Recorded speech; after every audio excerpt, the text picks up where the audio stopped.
So, hey guys, thank you so much for clicking on to part 3 of the Golden Circle Tour vlog. And in this stop, we stopped at the waterfall that is called Gulfoss. In English, that translates to the Golden Waterfall.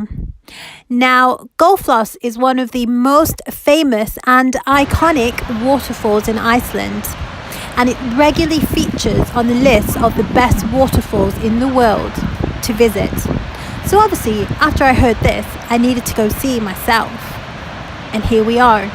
So first and foremost, I'll let you decide, is this actually one of the best waterfalls in the world to visit?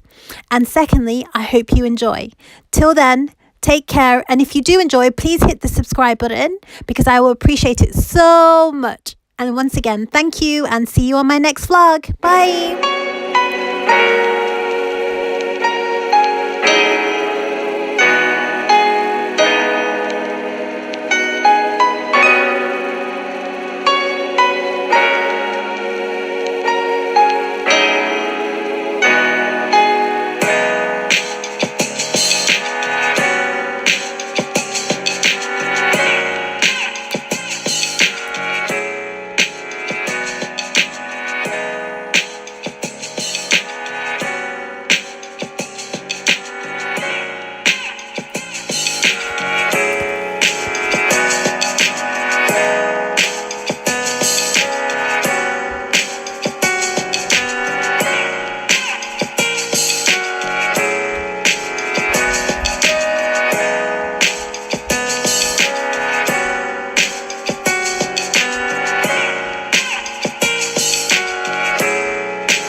safe.